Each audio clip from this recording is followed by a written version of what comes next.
ang nag-deliver papunta sa bahay nila Pangulong Bongbong Marcos at Speaker Martin Romualdez mag-insert o magpasok ng 100 billion worth of projects sa BICAM. Sana po ay hindi nila ako mapatay bago ko mailabas ang lahat. Ginawa ko lang ang utos sa akin, pero ngayon, handa na akong harapin ang lahat. Ginagamit ng administrasyon ang buong resources ng bansa para tumahimik ako. That he will shoot me if I will talk. Gagamitin ako bilang panakipbutas sa kanilang kampanya laban sa korupsyon. Hindi na ako mananahimik, ilalabas ko ang lahat ng katotohanan. May resibo, may ebidensya, at may pangalan. Again, I informed the Speaker and asked clearance about the instructions ng Pangulo. At ang sabi niya, wala tayong magagawa. Kaya po nagtataka ako kung bakit sinasabi ni Pangulo na hindi niya makilala ang budget, samantalang lahat na binawas at dinagdag sa mga ahensya ng gobyerno ay humihingi ng approval sa kanya si Sec Mina Pangandaman. Bago namin ginawa o tinapos ni Senator Chis Escudero during the BICAM. Sinabi pa ni Sec Mina, everything is cleared with the President. Basta importante, pasok ang pondo na request ng Pangulo. The following day, sinabi ni Sec Mina, approve na si Presidente BBM sa lahat na binawasan na ahensya. Masaya na ang Pangulo dahil naipasok ang gusto niyang 100 billion insertion. Wala pong perang napunta sa akin. Lahat po ng insertion napunta sa ating Pangulo at Speaker Martin Romualdez. Ako lang at ang aking mga tao, sila Paul Estrada, Mark Tiksay, at ang aking mga security ang nag-deliver papunta sa bahay nila Pangulong Bongbong Marcos at Speaker Martin Romualdez sa North Forbes Park, South Forbes Park hanggang sa Malacanang.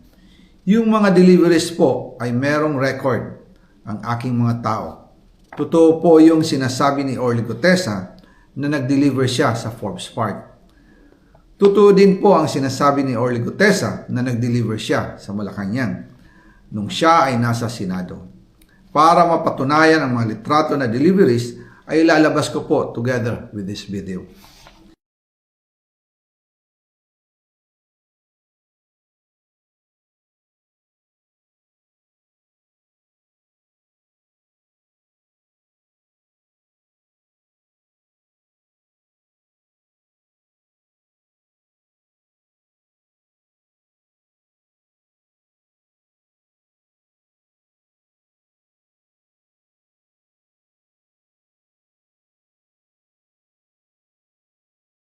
After po ng approval ng budget sa General Appropriations Act of 2025, nagtanong po ako sa DPWH kung magkano ang kailangan na ibigay sa Office of the President o ang SOP na bigayan.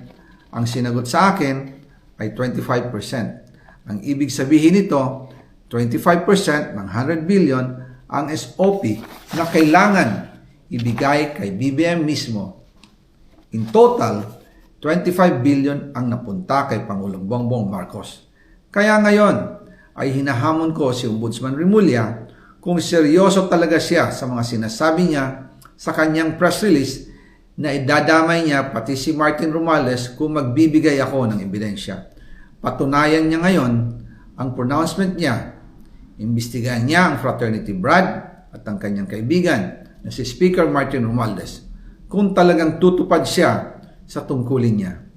Imbestigahan din niya si President Bongbong Marcos. Sabi nga ni BBM nung SONA, let's do it right at mahiya naman kayo, hindi po ba? Nananawagan din po ako sa Senado na imbestigahan ang 100 billion insertion ni Presidente. Alam ko po na hindi gagawin ni Ombudsman Remulla ang hamon ko.